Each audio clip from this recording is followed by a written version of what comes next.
Hello বন্ধুরা, তোমরা সবাই কেমন আছো? আশা করি ভালোই আছো। আমিও ভালো আছি। অনেক দিন পর আজকে তোমাদেরকে ভিডিও শেয়ার করব। পটল বাটা। তোমরা সবাই একটি লাইক দিয়ে পুরো রেসিপিটি একদম স্কিপ না করে প্রথম থেকে শেষ পর্যন্ত দেখতে থাকো। আশা করি তোমাদের খুবই ভালো লাগবে।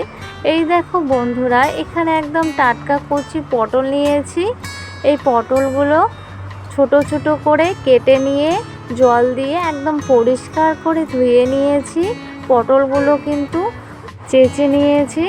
তোমাদের কার কার পটল ভালো লাগে খেতে অবশ্যই জানাবে। এবার পটলগুলো প্রেসার কুকারে একটু জল দিয়ে সেদ্ধ করে নেব। তোমরা চাইলে কড়াইয়ে সেদ্ধ করে নিতে পারো।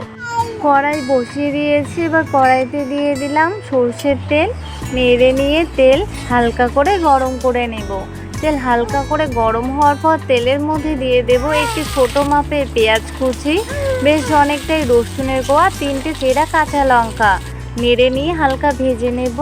এবার এখানে দিয়ে দিলাম সামান্য একটু লবণ আর একটুখানি হলুদ গুঁড়ো। আবার নেড়ে নেব। তোমরা কেমন ঝাল খেতে পছন্দ করো সেই অনুযায়ী লঙ্কা দিয়ে দেবে। এরপর এখানে দিয়ে দেব শুটকি মাছ। শুটকি মাছ বেছে নিয়ে পরিষ্কার করে ধুয়ে নিয়েছি।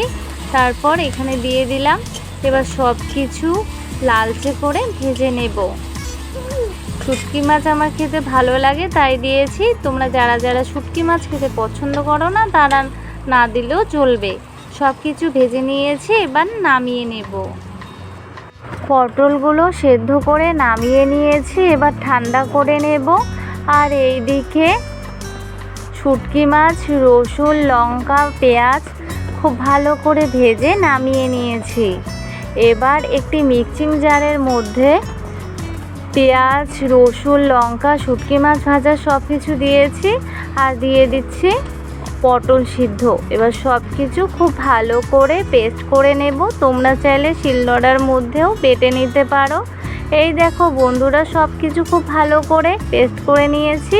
এরপর একটা প্লেটের মধ্যে নামিয়ে নিয়েছি। চলো তাহলে এবার ভেজে নেব। পেঁয়াজ, রসুন, লঙ্কা ভেজে নেওয়া কড়াইয়ের মধ্যে দিয়ে দিলাম আর একটু সরষের তেল। নেড়ে নিয়ে হালকা করে গরম করে নেব। তেল হালকা গরম হয়ে গেছে। এবার তেলের মধ্যে দিয়ে দিচ্ছি পেস্ট করে রাখা পটলগুলো। তোমরা যারা যারা সব সময়ের জন্য আমার রান্নার ভিডিওগুলো ফলো ওয়াচ করো তাদেরকে জানাই অনেক ধন্যবাদ ও অসংখ্য ভালোবাসা। এবার সব কিছু খুব ভালো করে নেড়ে নিচ্ছি। সব কিছু খুব ভালো করে নেড়ে নিয়ে এরপর এখানে দিয়ে দেব সামান্য একটুখানি লবণ। পরে লবণ দিয়েছিলাম সেই অনুযায়ী এখন লবণ দিলাম। আর দিয়ে দিলাম সামান্য একটুখানি হলুদ গুঁড়ো।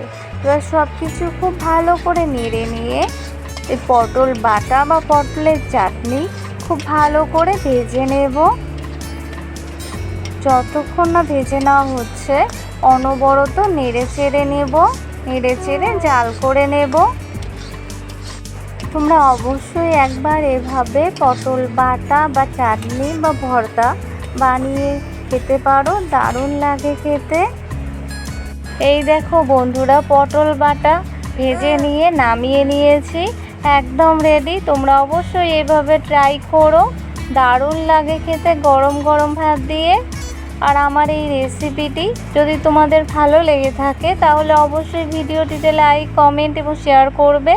অবশ্যই চ্যানেলটিকে সাবস্ক্রাইব করে বেল আইকনটি ক্লিক করতে ভুলবে না। আজকে এ পর্যন্তই। বাই।